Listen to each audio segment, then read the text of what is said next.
नमस्कार। कार्यक्रम खास मुलाकात में आपका बहुत बहुत स्वागत है। और ख़ास मुलाकात में आज हमारे साथ जो युवा राजनेता हैं वो मध्य प्रदेश की शिवराज सिंह चौहान सरकार में मिनिस्टर की जिम्मेदारी तो संभाल ही रहे हैं, लेकिन जिसको कहा जाता है कि कम समय में ही आप ये बता ज़रूर देते हैं कि आप किस शैली में और किस तरह से चलने वाले जनप्रतिनिधि हैं।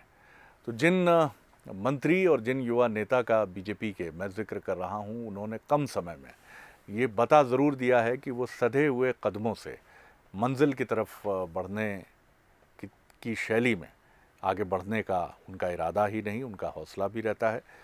और सबसे महत्वपूर्ण बात यह है कि सीखने की एक प्रवृत्ति को लेकर वो आगे बढ़ते हैं। दूसरी बार के विधायक हैं और कैबिनेट में उनको मौका मिला है। तो मुलाकात करिए भारत सिंह कुशवाहा जी से। बहुत स्वागत करता हूं सर।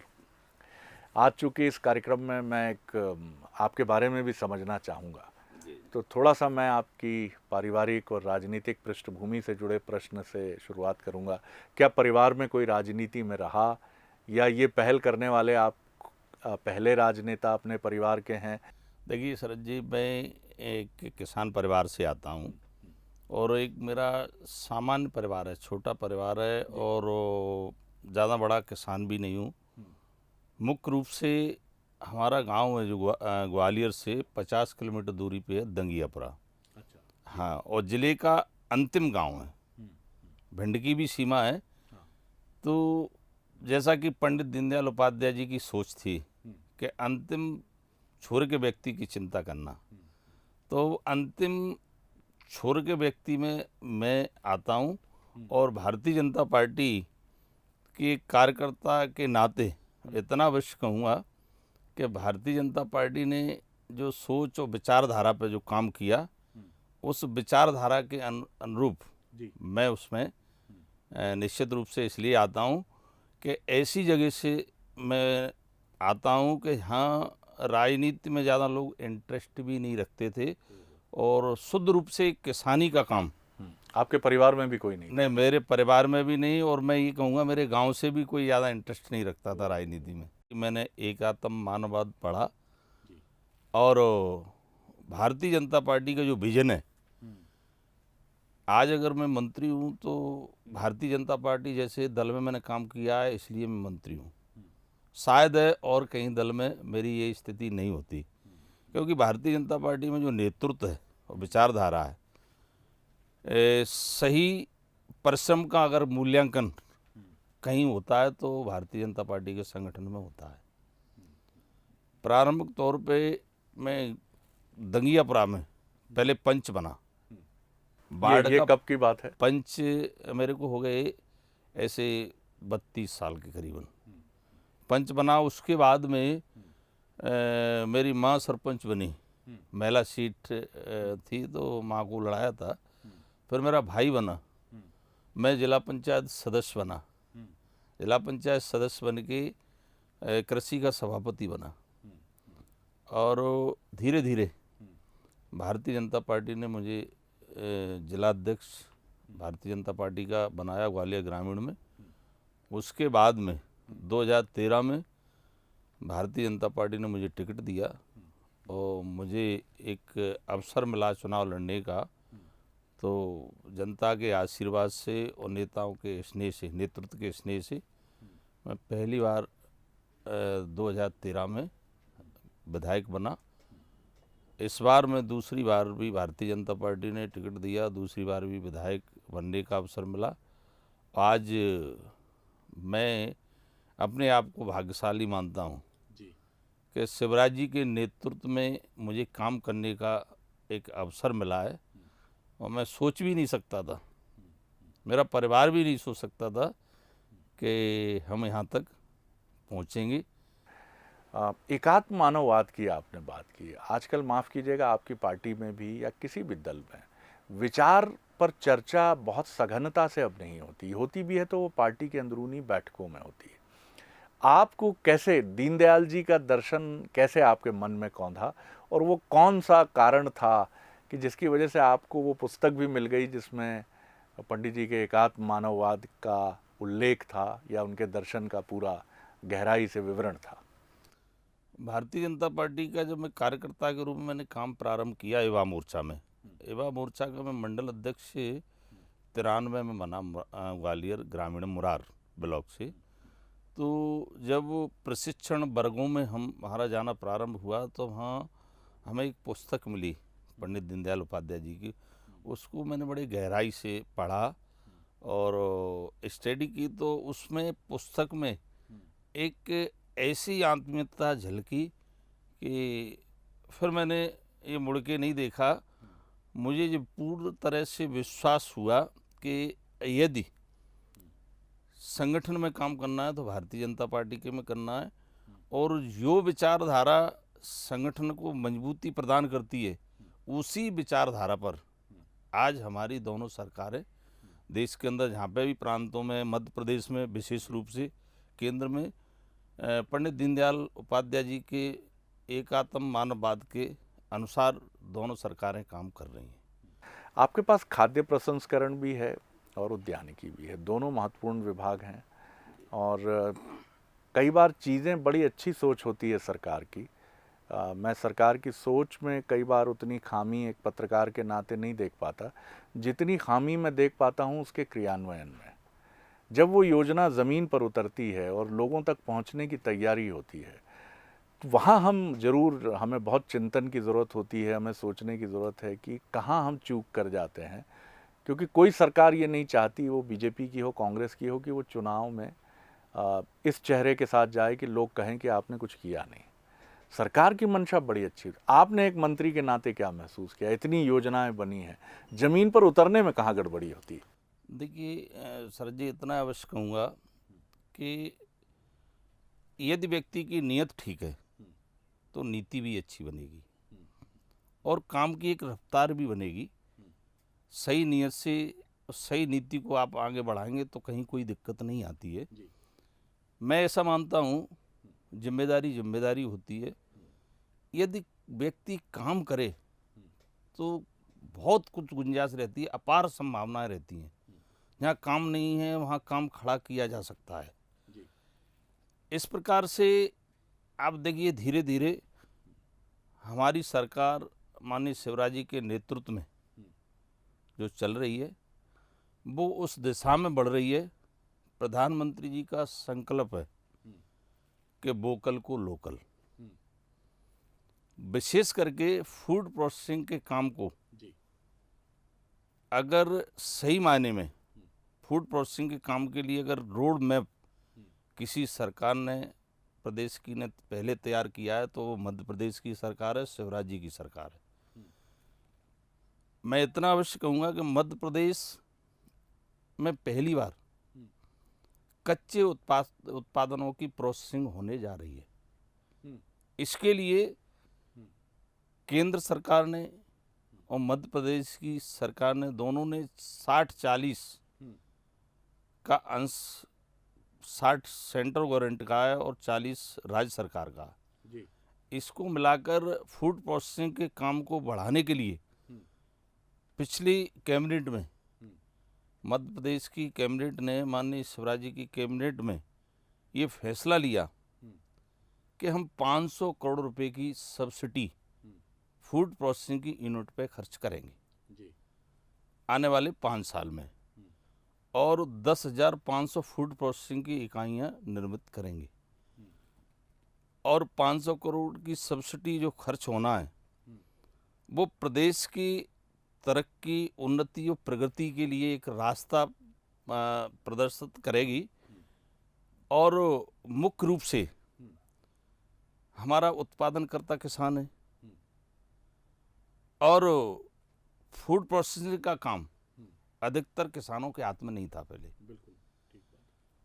ये पहली सरकार है कि कच्चे उत्पादनों की प्रोसेसिंग होगी तो जो सब्सिडी प्रोसेसिंग की यूनिट पे जो व्यापारी सब्सिडी का लाभ लेते थे, अब किसान भाई इस फूड प्रोसेसिंग की सब्सिडी का लाभ लें।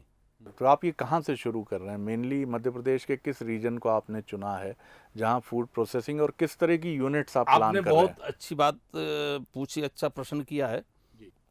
एक उत्पादन के रूप में अलग अलग जिले की पहचान की गई है।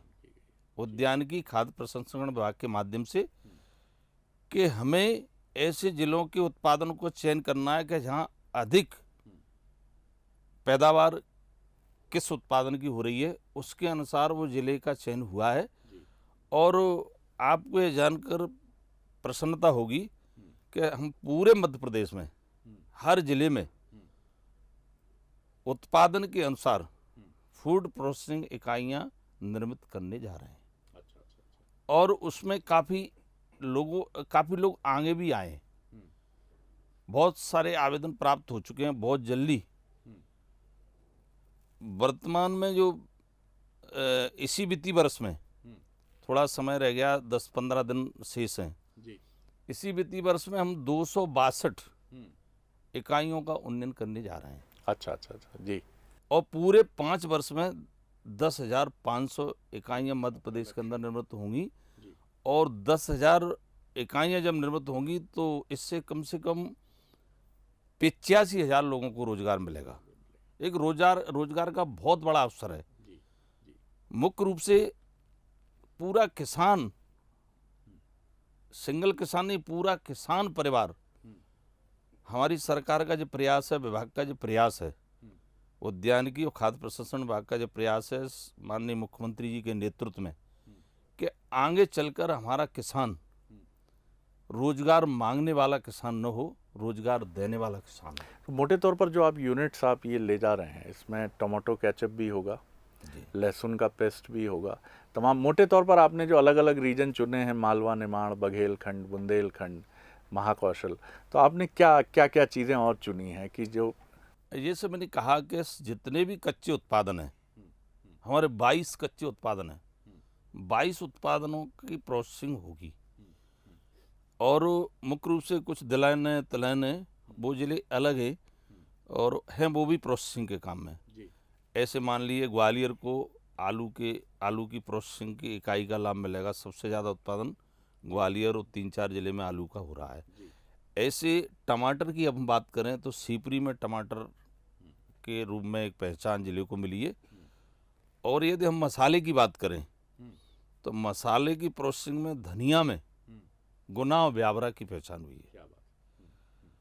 ऐसे ही हम अदरक की बात करें, कोई सोच भी नहीं सकता था कि अदरक की भी प्रोसेसिंग होगी। अदरक में टीकमगढ़ और निवाड़ी की पहचान हुई है। ऐसे ही लहसुन के मामले में हमारे मंदसौर की पहचान हुई है। केला के मामले में हमारे बुरहानपुर की हुई है। शाजापुर की बात करें हम तो प्याज के उत्पादन के रूप में शाजापुर की हुई है। उज्जैन की हम बात करें तो संतरा के रूप में पहचान। ऐसे ही पूरे 52 जिलों की एक पहचान हुई है। और पहचान की वजह से हमारे राष्ट्रीय स्तर पर, अंतर्राष्ट्रीय स्तर पर ये पता पड़ेगा फलाने, अगर हमें किसी उत्पादन की प्रोसेसिंग की अगर खरीदारी करना है अधिक, उसमें तो जिलों की लिस्ट रहेगी राष्ट्रीय स्तर पर, अंतर्राष्ट्रीय स्तर पर। अगर कोई व्यापारी भी कनेक्टेड होना चाहे तो उन्होंने कहा हमें टमाटर का केचप सॉस लेना है तो वो सीपरी में कांटेक्ट करेंगे, सीधा वहीं से देख के, इधर उधर जाने की ज़रूरत नहीं है। आपने देखा होगा कई बार ये स्थिति आ जाती थी भावांतर जैसी, तो भावांतर जैसी स्थिति निर्मित न हो, माननीय मुख्यमंत्री जी के नेतृत्व में उद्यानिकी विभाग ने एक फसल उत्पाद, मुख्यमंत्री फसल उत्पाद सुरक्षा योजना में कोल्ड चेन को बढ़ाया है। कोल्ड स्टोर का विकेंद्रीकरण किया है। कोल्ड स्टोर का शुद्ध लाभ किसान को होना चाहिए। किसान उत्पादन करता है, जबकि कोल्ड स्टोर का सही मायने में लाभ हमारे किसान भाई ले ही नहीं पाते थे। अब सरकार ने ये तय किया है कि हम 5,000 मेट्रिक टन और 4,000 मेट्रिक टन का कोल्ड स्टोर भी रखेंगे। विशेष रूप से हम 1,000 मेट्रिक टन, 500 मेट्रिक टन और 5-8 मेट्रिक टन के कोल्ड रूम पे भी हम सब्सिडी सीधे सीधे किसान को देंगे। बिल्कुल। कुशवाहा साहब, ये योजनाएं बहुत अच्छी हैं और आप उतनी ही उत्साह से हमें ये बता भी रहे हैं। मैं फिर कहूँगा कि इसको लेकर मुख्यमंत्री शिवराज सिंह चौहान भी बहुत चिंतित रहते हैं कि किसान को उसकी उपज का सही मूल्य मिले। और किसान अब अपनी उपज का मालिक भी बने, जैसा आपने भी कहा। और ये बहुत अच्छी सोच है कि मंडी में ही अब प्रशीतन केंद्र होंगे और वो अपना उपज सुरक्षित रख पाएगा, नहीं तो वो कहाँ ढो के ले जाता, कहाँ करे, कई बार मंडियों में फेंक कर चला जाता था वो। लेकिन ये सब चीज़ें एक निश्चित समयावधि में ज़मीन पर उतरें, क्योंकि आर्थिक स्थिति चुनौतीपूर्ण है, कोरोना काल अभी भी समाप्त नहीं हुआ है। इसके बीच में आप कितना आश्वस्त करेंगे लोगों को जो ये आपसे बातचीत देख रहे हैं, ख़ासतौर से हमारे किसान जो ये बातचीत देख रहे हैं, उनको आप कितने आत्मविश्वास से कह सकते हैं कि ये सारी सिर्फ बातें नहीं हैं, ये सिर्फ ज़मीन पे उतरेंगी भी? मैं इतना अवश्य कहूँगा, आपके माध्यम से किसान भाइयों से भी कई लोग इस कार्यक्रम से जुड़े भी होंगे। मैं सरकार की ओर से, अपने विभाग की ओर से, क्योंकि इसलिए आश्वस्त करना चाहूँगा कि हमारे पास जो नेतृत्व है प्रदेश में, जी शिवराज जी के रूप में, जी वित्तीय कोई दिक्कत नहीं है, वित्तीय कोई संकट नहीं है। जैसा मैंने कहा, काम करने वाले की नीयत ठीक होना चाहिए तो नीति भी अच्छी बनेगी। देखिए, सरकार में फर्क होता है, मुख्यमंत्री में फर्क होता है। ये शिवराज जी रोने वाले मुख्यमंत्री नहीं है, ये काम करने वाले मुख्यमंत्री हैं। इसलिए चौथी बार प्रदेश के मुख्यमंत्री बने। स्पष्ट तौर पे उन्होंने कहा है कि किसानों के मामले में कहीं कोई ऐसी कोई स्थिति नहीं निर्मित होगी कि किसानों को योजना में लाभ लेने में कहीं कोई कठिनाई आए। पर्याप्त बजट है और हम जैसे हमने कहा कि 500 करोड़ की सब्सिडी है और ये कैबिनेट ने भी स्वीकृति दी है और बजट भी आ चुका है, तो निश्चित रूप से कोल्ड स्टोर, भंडारण, पैक हाउस, फूड प्रोसेसिंग की यूनिट पे कहीं कोई वित्तीय कठिनाई नहीं है। किसान भाई आराम से उस पोर्टल पे अपना आवेदन अपलोड करें। और मैं ये भी आपको जानकारी देना चाहूँगा कि मेरे यहाँ तक मोटी जानकारी में 2000 आवेदन, तो मैंने विभाग से बात की थी, 2000 आवेदन कोल्ड स्टोर के लिए आए, 500,000 मेट्रिक टन वाले और 5 से 8 मेट्रिक टन वाले कोल्ड रूम के लिए। और कोल्ड रूम में विशेषकर एक फ़ायदा और है किसान के लिए, बिजली का कोई बिल देने की ज़रूरत नहीं है, सीधा हम सोलर पंप से हाँ उसको प्रारंभ करेंगे, सौर ऊर्जा से, तो कहीं कोई किसान को दिक्कत आने वाली नहीं है। और इसका कोई बोझ भी उस पर नहीं आएगा, सोलर प्लांट वगैरह जो नहीं वो उतना है। उसमें 50% जो सब्सिडी है, 35% MIDH पे और 15% मध्य प्रदेश की सरकार की, तो ऐसे 50% सब्सिडी है, 50% हमारी पैक हाउस पे, 50% कोल्ड स्टोर पे, 35 और 25% हमारी फूड प्रोसेसिंग पे। तो इस प्रकार से किसान परिवार, अगर उस परिवार में 10 लोग हैं तो उनको कहीं रोजगार के लिए बाहर भटकने की जरूरत नहीं है। एक तो खुद उत्पादन करें, 4 लोग या 3 लोग जो भी है, एक पैक हाउस का काम करे, एक भंडारण का काम करे, एक कोल्ड स्टोर का काम करे, एक फूड प्रोसेसिंग का काम करे, एक पैकिंग शोकिंग करके बाजार मार्केट का काम करे, तो पूरा किसान परिवार को। कुशवाहा जी, आपसे बात करके मुझे बहुत ये चीज़ तो समझ में आई कि बड़ा इनोवेटिव प्लान है, बड़ी अच्छी योजना है। लेकिन अब आपकी जिम्मेदारी ये भी है विभागीय मंत्री के नाते कि आप किसान को राजी करें, क्योंकि उसके लिए अब तक ये गैर पारंपरिक काम है। निश्चित रूप बहुत आपने अच्छा प्रश्न किया है। मैं इतना अवश्य कहूँगा कि मध्य प्रदेश का किसान बहुत मेहनती किसान है। निश्चित तौर पर तभी हम कृषि कर्मण लेकर आते हैं जी। किसानों की वजह से हमारी सरकार को निरंतर कृषि कर्मण पुरस्कार मिल रहा है माननीय शिवराज जी को। मैं इतना अवश्य कहूँगा कि आने वाले समय में अपन कई बार बैठेंगे, चर्चा करेंगे। मुझे जैसा पूर्ण विश्वास है विभाग काम कर रहा है। और जो जानकारी की आपने बात कही है किसानों की, तो मैं थोड़े से ही समय में 17 जिलों का प्रवास कर चुका हूँ। अच्छा, 17 जिलों का। हाँ। और उन जिलों के और जिस जिले में गया हूँ उस जिले में किसानों की संगोष्ठी और प्रशिक्षण का कार्यक्रम रखा है, क्योंकि हमें किसान को एक नई तकनीकी के हिसाब से खेती को करना, तो उसके लिए भी अवेयर करना पड़ेगा। दूसरा मुख्य रूप से हमने ये काम इसलिए प्रारंभ कर दिया, हम 52 जिले में भी बहुत जल्दी पहुंचेंगे। 17 जिले में मैं स्वयं गया हूं और वहाँ मिनिस्टर भी रहे, स्थानीय सांसद भी रहे, कलेक्टर भी रहे, प्रशासनिक, मतलब मैं ये कहूँगा मुझे पूर्ण विश्वास है कि जिस तरह से किसान उस संगोष्ठी में और प्रशिक्षण में आते हैं, एक शांतपूर्वक धैर्यपूर्वक जो जानकारी लेके बाद में जब उनकी ओपिनियन रहती है तो वास्तव में उनके अंदर एक विश्वास पैदा हुआ। हमने 2 तरह की बात की है कि जब तक किसान की आय दुगनी नहीं हो सकती है तब तक वो उद्यानिकी का उत्पादन नहीं करेगा। देखिए, रबी खरीफ की दोनों फसलों पर निर्भर होकर किसान आत्मनिर्भर नहीं बन सकता है। उद्यानिकी की फसलें बहुत आवश्यक है। उसके लिए हमें रोज खाने के लिए अलग वैरायटी रहेगी और प्रोसेसिंग की वैरायटी के लिए अलग हम उनको ट्रेनिंग दे रहे हैं किसानों को। उनको इसलिए अवेयर कर रहे हैं कि लोकल में भी हमें उत्पादन को बेचना है। जो लोग रोज़ खाने पीने की चीज़ें तो रोज़ उनको बाज़ार में भी लाना है और कुछ चीज़ को हम प्रोसेसिंग करेंगे। तो जिस प्रकार से किसानों के अंदर जो उत्सुकता है, जहाँ जहाँ मैं जिलों में गया हूँ, किसानों ने बड़े बढ़ चढ़ के भाग लिया है।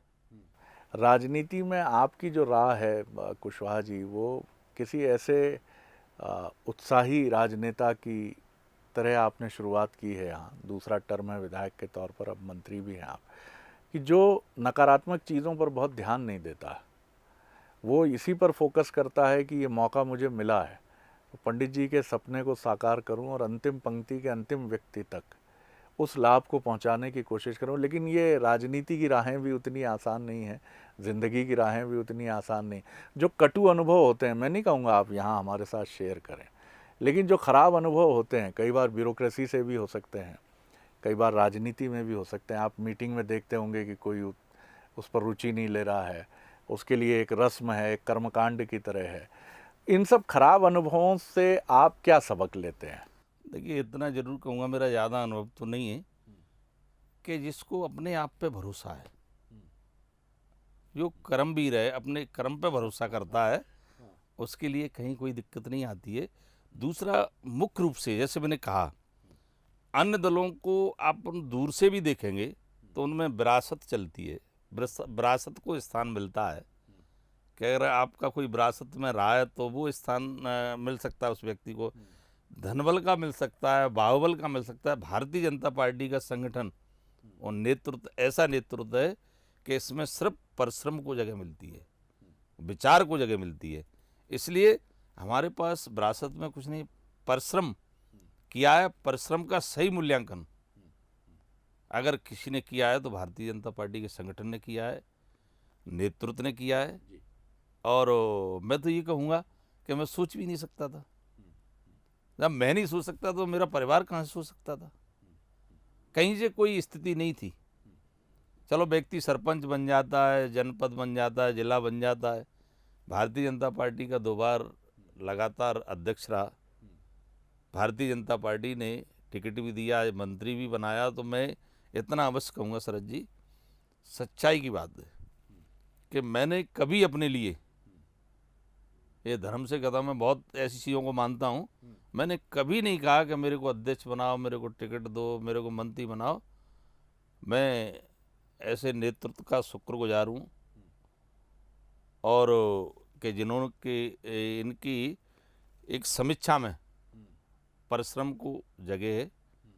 इसलिए भारतीय जनता पार्टी का संगठन में जो समय समय पर प्रशिक्षण, कई नए नवाचार होते हैं, क्योंकि व्यक्ति को हमेशा सीखने की आदत होनी चाहिए।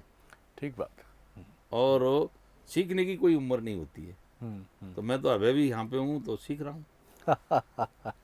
नहीं, आपकी सरलता और आपकी सादगी जो है वो इस पूरी बातचीत में भी हमने महसूस की। मैं बहुत धन्यवाद करता हूँ इस बातचीत के लिए कुशवाहा साहब, और आपका धन्यवाद, मुझे आपने बुलाया। ख़ास मुलाकात में अगली बार एक और ख़ास शख्सियत को लेकर मिलेंगे।